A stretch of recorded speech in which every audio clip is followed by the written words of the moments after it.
ہم آپ سے گزارش کرتے ہیں کہ اس چینل کو آپ ضرور سبسکرائب کریں اور اپنے فرینڈز کے ساتھ ان ویڈیوز کو ضرور شیئر کریں تاکہ اہل بیت کا پیغام زیادہ سے زیادہ جوانوں تک پہنچے۔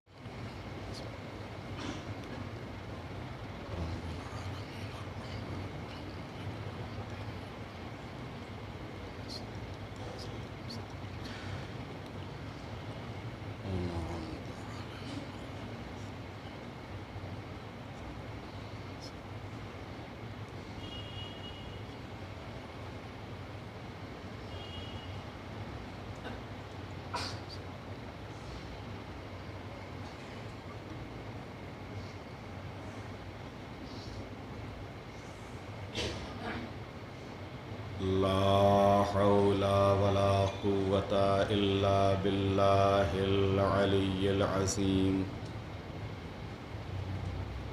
أعوذ بالله من الشيطان اللعين الرجيم بسم الله الرحمن الرحيم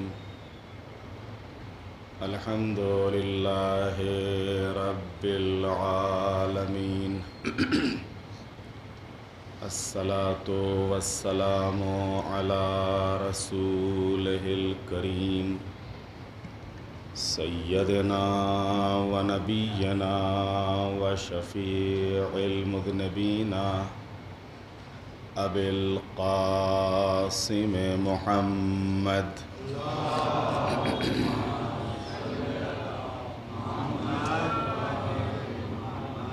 وآله الطيبين الطاهرين المعصومين المظلومين ولعنة الله على أعدائهم أجمعين من يومنا هذا إلى قيام يوم الدين رب اشرح لي صدري ويسر لي أمري واحلل عقدة من لساني يفقهوا قولي أما بعد فقد قال رسول الله صلى الله عليه وآله وسلم من مات على حب آل محمد مات شهيدا صلوات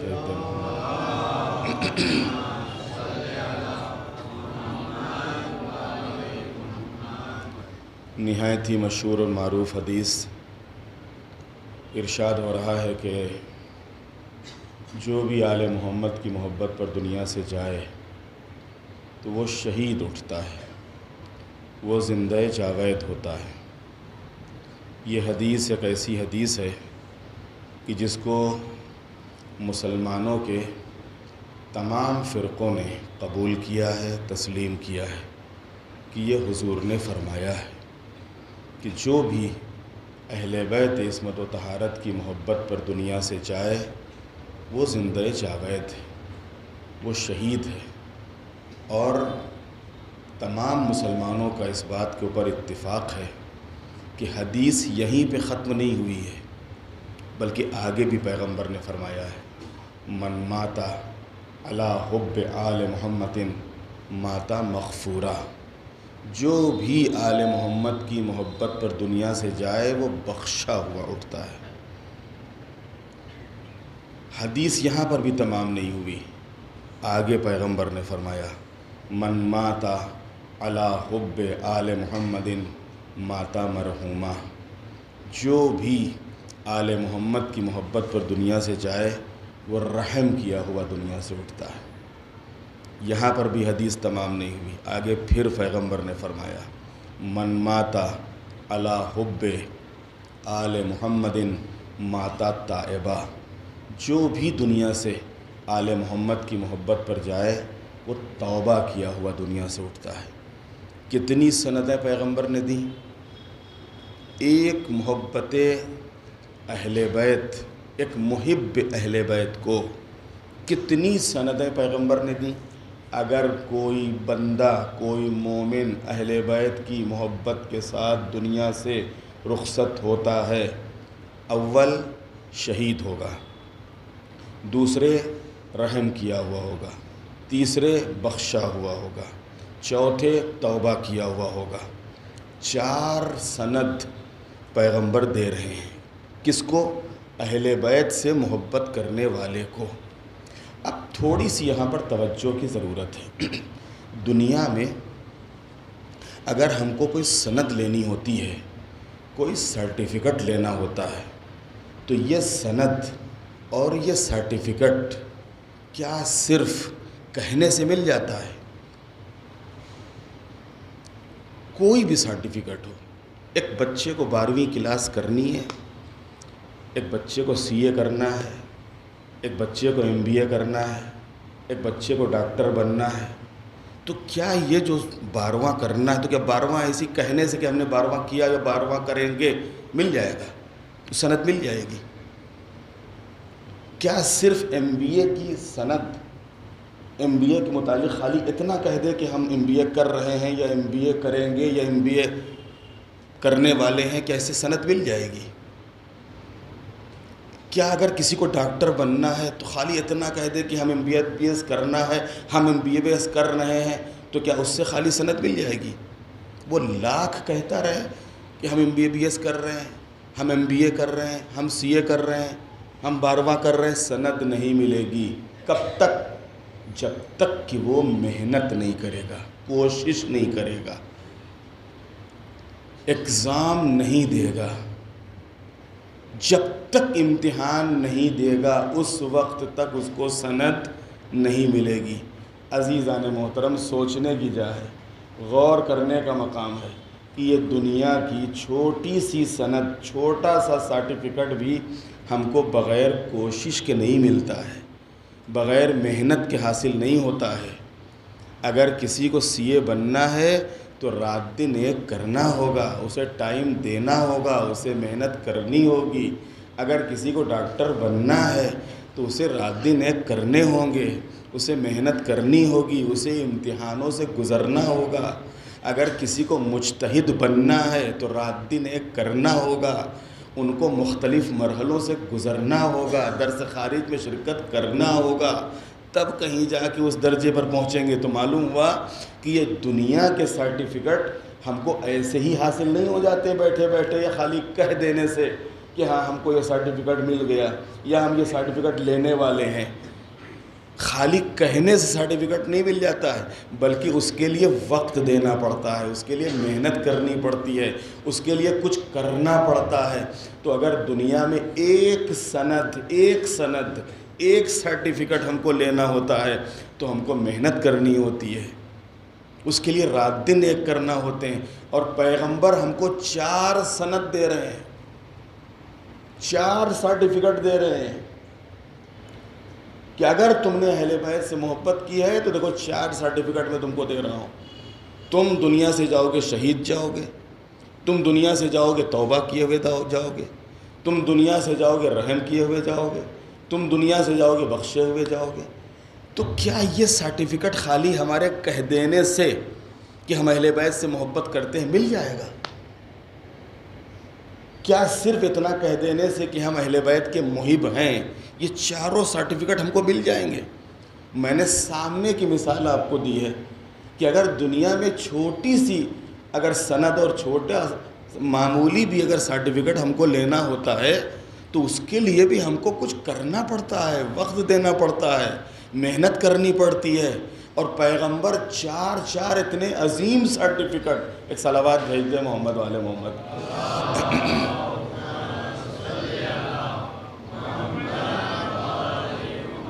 پیغمبر 4 اتنے عظیم سرٹیفکیٹ دے رہے ہیں اور ہم سوچ رہے ہیں کہ کیا کہ یہ تو بہت آسان ہے۔ بالکل یہاں کے اوپر سوچنے کی جا ہے، غور کرنے کا مقام ہے کہ اگر دنیا میں کوئی سند اور کوئی سرٹیفکیٹ خالی کہہ دینے سے نہیں ملتا ہے بلکہ اس کے لیے محنت کرنا پڑتی ہے، اس کے لیے کوشش کرنا پڑتی ہے، تو یہ جو حضور 4 سند اور 4 سرٹیفکیٹ ہم کو دے رہے ہیں یہ بھی خالی اتنا کہہ دینے سے حاصل نہیں ہو جائے گا کہ ہم اہل بیت کے چاہنے والے ہیں، ہم اہل بیت کے محب ہیں، بلکہ اس کے لیے بھی ہم کو محنت کرنی ہوگی، کوشش کرنا ہوگی۔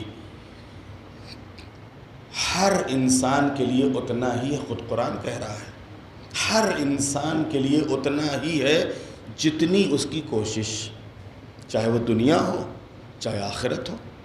دنیا میں بھی آپ کو اتنا ہی ملے گا جتنی آپ کوشش کرو گے، آخرت میں بھی آپ کو اتنا ہی حاصل ہوگا جتنی آپ کی کوشش ہوگی۔ دنیا میں انسان کو بہت کچھ حاصل کرنا ہوتا ہے تو بہت کوششیں کرتا ہے، بہت وقت دیتا ہے، بہت محنت کرتا ہے۔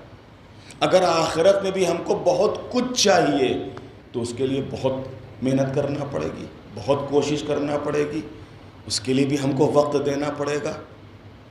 تو پیغمبر فرماتے ہیں کہ من مات علی حب آل محمد مات شہیدا، جو بھی آل محمد کی محبت پر دنیا سے جائے وہ شہید ہے، وہ بخشا ہوا ہے، وہ رحم کیا ہوا ہے، وہ توبہ کیا ہوا ہے۔ اہل بیت عصمت و طہارت، آپ کو ایک واقعہ سناؤں، اس سے اور بات واضح ہو جائے گی۔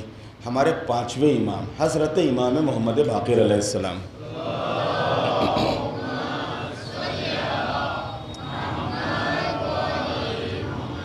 پانچویں امام تشریف فرما ہے، درس دے رہے ہیں۔ آپ کا بیت الشرف آپ کے شاگردوں سے بھرا ہوا ہے۔ یہی انداز تھا امام کے درس دینے کا، سارے شاگردوں سے آپ کا بیت الشرف بھرا ہوا ہے، دروازہ کھلا ہوا ہے، لوگ آ رہے ہیں، بیٹھ رہے ہیں۔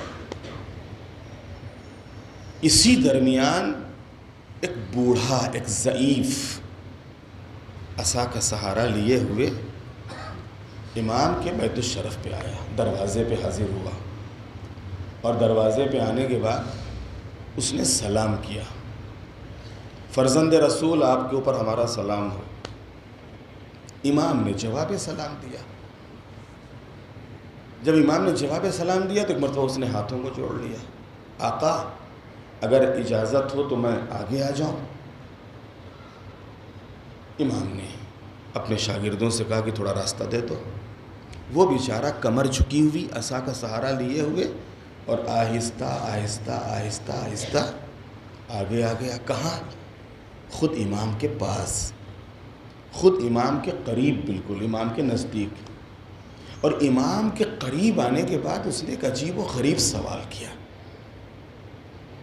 ایک عجیب و غریب سوال کیا، جو سوال یقیناً ہم سب کے ذہنوں میں ہونا چاہیے لیکن نہیں ہے۔ ہم سب کے ذہنوں میں یہ سوال ہونا چاہیے لیکن نہیں ہے، جو اس بوڑھے نے کیا امام سے۔ امام کی خدمت میں آ کے اس نے ہاتھوں کو جوڑا، فرزند رسول میں آپ کا محب ہوں، آپ کا چاہنے والا ہوں، آپ کا شیعہ ہوں، اور آپ کے چاہنے والوں کو بھی چاہتا ہوں۔ یہی تو پہچان ہے چاہنے والے کی، کہ خالی وہ امام کو نہیں چاہتا ہے، اب جو بھی امام سے محبت کرتا ہے اس سے وہ محبت کرتا ہے۔ ہم آپ کو بھی چاہتے ہیں اور آپ کے چاہنے والوں کو بھی چاہتے ہیں، آپ سے بھی محبت کرتے ہیں اور آپ سے محبت کرنے والوں سے بھی محبت کرتے ہیں، اور آپ کے دشمنوں سے ہم بیزار ہیں، آپ کے دشمنوں سے ہم بیزار ہیں۔ آپ کے حلال کو ہم حلال جانتے ہیں، آپ کے حرام کو ہم حرام سمجھتے ہیں، یعنی جس چیز کا آپ نے حکم دے دیا اسے ہم انجام دیتے ہیں، اور جس چیز سے آپ نے منع کر دیا اس سے ہم رک جاتے ہیں۔ کیا ایسی صورت میں اگر ہم دنیا سے چلے جائیں تو ہماری بخشش ہوگی؟ اللہ اکبر! ہم کتنی آسانی سے کہہ دیتے ہیں کہ ہم کو جنت میں جانے سے کون روک پائے گا، جنت ہم کو نہیں ملے گی تو کس کو ملے گی، کتنی آسانی سے کہہ دیتے ہیں۔ اور یہ بوڑھا کہہ رہا ہے کہ مولا آپ کو چاہتے ہیں، آپ کے چاہنے والوں کو چاہتے ہیں، آپ کے دشمنوں سے ہم بیزار ہیں، آپ کے حلال کو حلال سمجھتے ہیں، آپ کے حرام کو حرام جانتے ہیں، یعنی اصول اور فروع سب اس نے بیان کر دیا۔ اور ایسا نہیں خالی زبان سے بیان، اس نے کہا ہم عمل کرتے ہیں اس کے اوپر، جتنے اصول ہیں ان کے اوپر بھی، جتنے فروع ان کے اوپر بھی، سارے اصول کو تسلیم کرتا ہوں، قبول کرتا ہوں، مانتا ہوں، اور سارے فروع کے اوپر عمل کرتا ہوں۔ ایسی صورت میں اگر کیا میں دنیا سے چلا جاؤں تو کیا میں بخشا جاؤں گا؟ امام نے جیسے ہی اس بوڑھے کا سوال سنا، امام کے لبوں پہ مسکراہٹ آ گئی۔ امام نے فرمایا کہ تم نے بالکل ایسا ہی سوال کیا ہے کہ جیسے ایک شخص نے میرے بابا یعنی چوتھے امام سے کیا تھا۔ ایک صلوات بھیج دے محمد علیہ محمد۔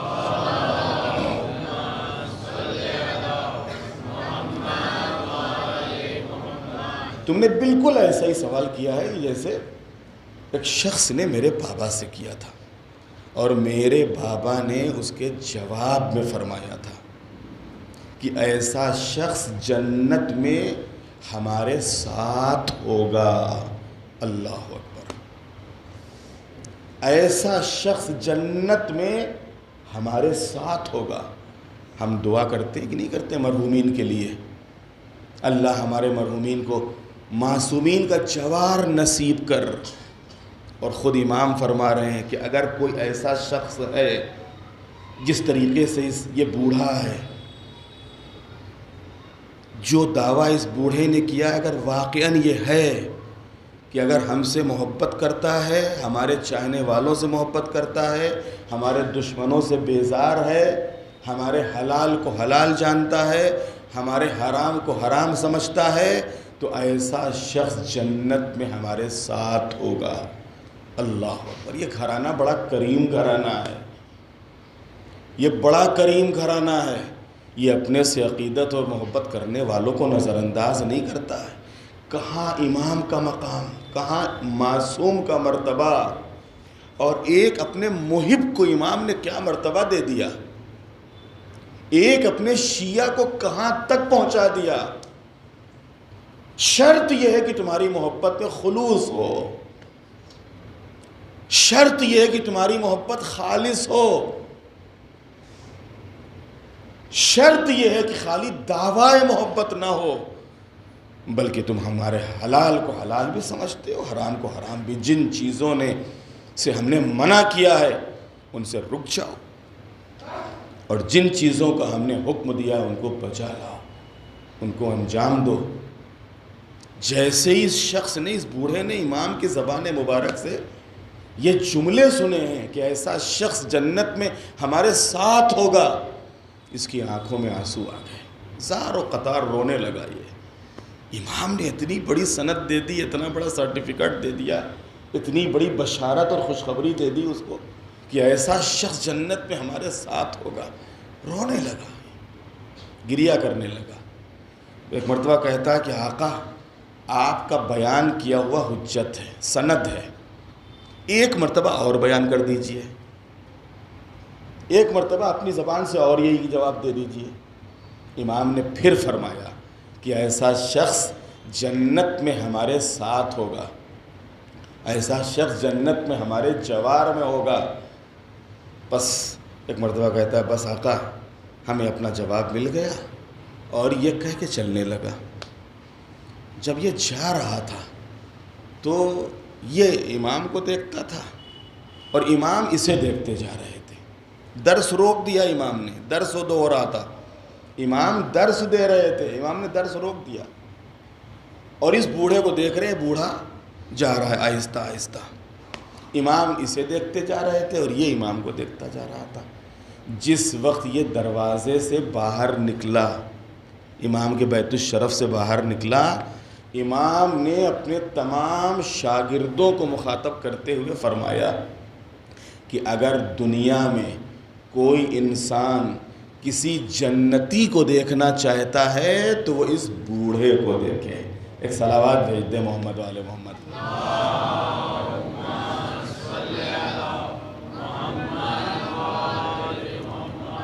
کون جنتی ہے کون جہنمی ہے یہ فیصلہ ہم نہیں کر سکتے، نہ ہم کسی کی نیتوں کو جانتے ہیں، نہ کسی کے ارادوں سے واقف ہیں، نہ کسی کے ایمان سے واقف ہیں، نہ کسی کے عمل کو جانتے ہیں۔ ہم تو خالی ظاہر پہ فیصلہ کر دیتے ہیں، باطن کا علم ہم کو نہیں ہے، باطن کو ہم سے متعلق ہم آگاہ اور خبردار نہیں ہیں۔ خود روایتوں میں ہے کہ قیامت کے دن ایسے ایسے افراد لائے جائیں گے کہ جن کے متعلق لوگ تعجب کریں گے، ارے ان کو تو ہم بہت نمازی اور پرہیزگار اور متقی اور زاہد سمجھتے تھے، یہ کھڑے ہوئے حساب دے رہے ہیں، اور وہ دیکھو اس کو ہم ایسا سمجھتے تھے ویسا سمجھتے تھے، اور وہ دیکھو خوشی خوشی جنت جا رہا ہے۔ روایتیں ہیں کہ جس کو ہم کچھ نہیں سمجھتے تھے، ایسے لوگ شاید بخش دیے جائیں جن کو ہم شاید بہت کچھ سمجھتے تھے، وہ کھڑے ہوئے حساب دے رہے ہوں۔ لہذا الاعمال بالنیات، اعمال کا تعلق نیت کے اوپر ہے۔ اعمال تو ہم نے انجام دیے، نیت کیا تھی، ارادہ کیا تھا، اس کے یہاں وہی عمل قبول ہوتا ہے کہ جو خالص ہو، خالص جو عمل ہو۔ اسی لیے روایتوں میں ہے کہ اگر کوئی شخص 2 رکعت نماز، خالی 2 رکعت نماز خالص ادا کر لے، جو نہیں ہو پاتی ہم لوگوں سے، خالی 2 رکعت نماز اگر کوئی خالص ادا کر لے، یعنی صرف اور صرف اللہ کے لیے، صرف اسی کی طرف توجہ، باقی ہم کو ملے نہ ملے، کچھ حاصل ہو نہ حاصل ہو، ہم مریض ہوں صحت مند ہوں، دولت ہو غربت ہو، کچھ ہو، صرف قربتاً الی اللہ اگر 2 رکعت نماز کوئی انسان ادا کرتا ہے، کوئی مومن ادا کرتا ہے، تو اللہ اس کے تمام گناہوں کو معاف کر دیتا ہے۔ روایت ہے، صرف 2 رکعت نماز۔ تو اصل ہے نیت، اصل ہے ارادہ، کہ ہم جو بھی اعمال انجام دے رہے ہیں ان اعمال کے پیچھے ہماری نیت کیا ہے، ہمارا ارادہ کیا ہے۔ اس لیے کہ پروردگار عالم خلوص کو دیکھتا ہے کہ تم نے جو عمل تو بہت کیا تم نے، لیکن خالص عمل کتنا تھا۔ اسی وجہ سے اللہ نے کہا ہے قرآن مجید میں کہ ہم نے موت اور زندگی کو رکھا ہی اسی لیے ہے کہ تاکہ ہم یہ آزمائیں، تاکہ ہم یہ دیکھیں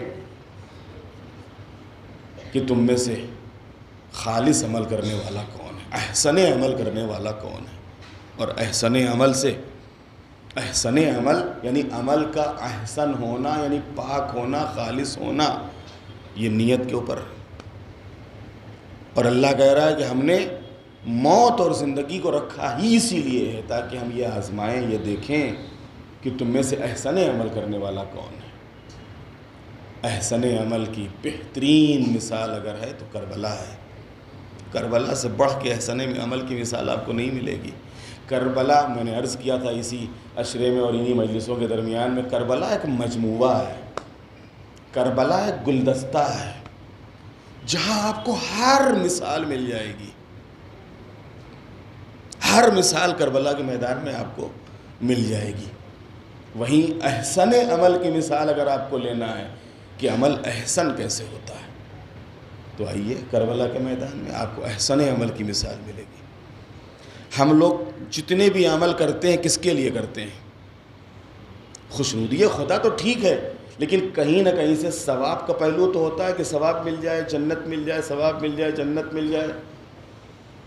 کربلا کے میدان میں امام اپنے اصحاب کو بٹھالے ہوئے، چراغ گل کیے ہوئے، اپنی بیعت کو اٹھائے ہوئے آواز دے رہے ہیں کہ چلے جاؤ، چلے جاؤ، چلے جاؤ۔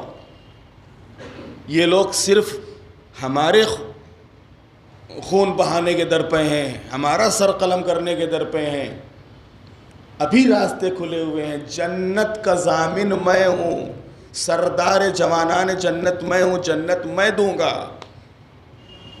اور کیا چاہیے؟ ارے بھائی ہم سب جو عمل کرتے کس لیے کرتے ہیں؟ نمازیں، روزے، حج، زکوٰۃ، خمس، جہاد، مجلس، نذر، نیاز، کاہے کے لیے؟ تاکہ جنت مل جائے۔ اور امام حسین ضمانت دے رہے ہیں، گارنٹی دے رہے ہیں کہ ہم جنت دیں گے، چلے جاؤ، ابھی راستے کھلے ہوئے ہیں۔ لیکن کیا کہنا ان اصحاب امام کا، واہ واہ واہ۔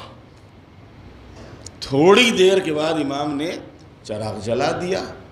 جیسے ہی چراغ جلایا، کیا کہنا ان کے ایمان کا، کیا کہنا ان کے یقین کا، کیا کہنا ان کے علم کا، کیا کہنا ان کی معرفت کا، کہ ایک ایک شہید، جس میں روایتوں میں کہ سب سے پہلے جناب زہیر ابن قین کھڑے ہو گئے۔ آقا یہ آپ کیا کہہ رہے ہو؟ آپ کو چھوڑ کے چلے جائیں؟ ممکن ہی نہیں ہے، ہو ہی نہیں سکتا کہ آپ کو چھوڑ دیں۔ جب تک تلوار ساتھ دے گی تلوار سے لڑیں گے، تلوار ٹوٹ جائے گی پتھروں سے ان ظالموں کے اوپر حملہ کریں گے، لیکن آپ کو نہیں چھوڑ سکتے ہیں۔ اور اس کے بعد سارے اصحاب، اور نہ صرف یہ کہ انہوں نے صرف دعویٰ کیا، بلکہ جو کچھ کہا اسے کر کے دکھا دیا، جو کچھ کہا اسے کر کے دکھایا۔ اسی شب عاشور میں کہ جس میں امام اصحاب کو لیے ہوئے ان سے کہہ رہے تھے کہ دیکھو میں تم سے اپنی بیعت اٹھائے لیتا ہوں، چلے جاؤ۔ جب آدھی رات گزری تو آدھی رات گزرنے کے بعد امام اپنے خیمے سے نکلے۔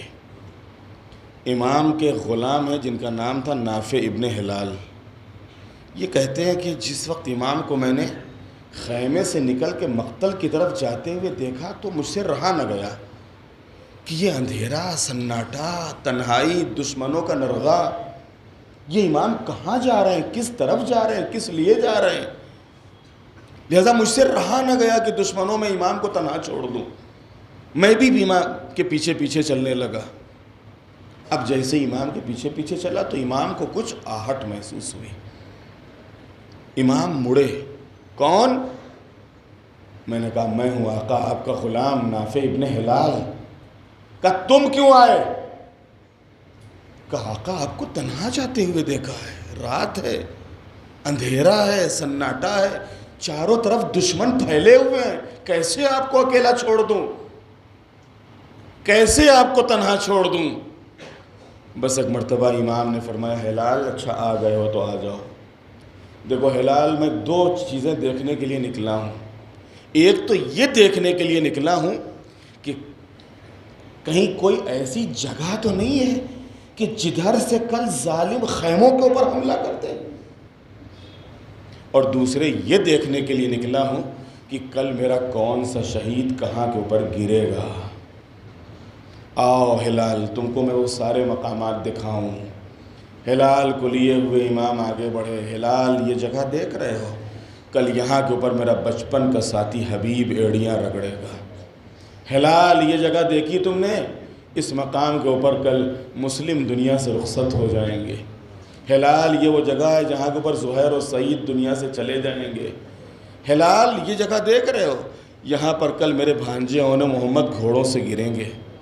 ہلال یہ وہ مقام ہے کہ جہاں کے اوپر کل میرے 13 سال کے بھتیجے قاسم کی لاش گھوڑوں کی ٹاپوں سے پامال ہو جائے گی۔ ہلال یہ جگہ دیکھی تم نے، یہ وہ جگہ ہے کہ جہاں کے اوپر کل میں اپنے جوان علی اکبر کے سینے سے برچھی کا پھل کھینچوں گا۔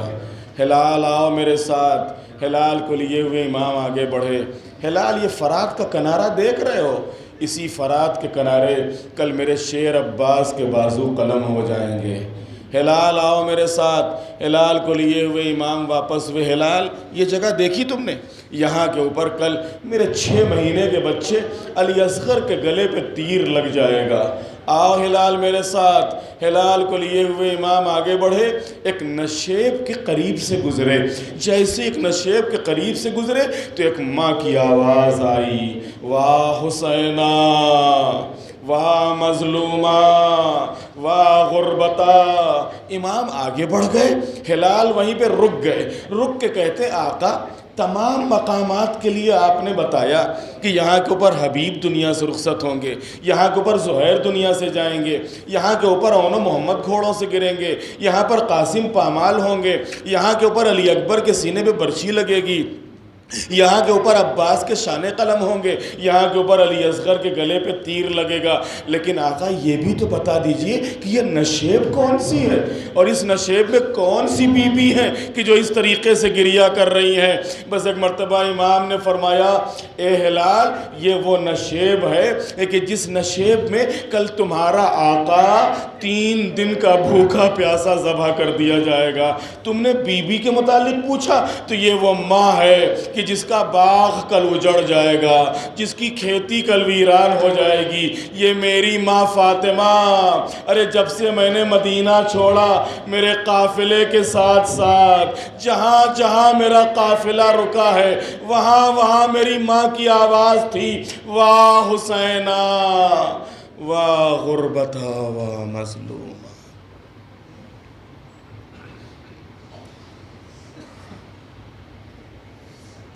الا لعنت اللہ علی القوم الظالمین، سیعلم الذین ظلموا ای منقلب ینقلبون بحق الزہراء وابیہا وبعالہا وبنیہا۔ بار الہ ہمارے ذکر کو اپنی بارگاہ میں قبول فرما، ہماری توفیقات میں اضافہ فرما، پرچم اسلام کو سربلند فرما، پرچم کفر و نفاق کو سرنگو فرما۔ عزاداران سید الشہداء جہاں جہاں بھی آباد ہیں ان کی جان مال عزت آبرو کی حفاظت فرما، دشمنان عزا اور دشمنان تشیع کو ذلیل خوار اور نیست و نابود فرما۔ معبود جو مومن مریض ہیں ان کو شفا عطا فرما، جو دنیا سے رخصت ہو چکے ان کی مغفرت فرما، خاص کر جس مومنہ کے ایصال ثواب کے لیے مجلس عزا منعقد ہوئی ہے معبود اسے جوار حضرت صدیق طاہرہ میں جگہ عطا فرما، ہم سب کی آخرت بخیر فرما، آخرت میں محمد اور آل محمد علیہ السلام کی شفاعت نصیب فرما، وارث عزا اور وارث حسین مولا امام زمانہ کے ظہور میں تعجیل فرما، ہم سب کو امام کے غلاموں اور ان کے ناصروں میں شمار فرما، وتقبل منا انک انت السمیع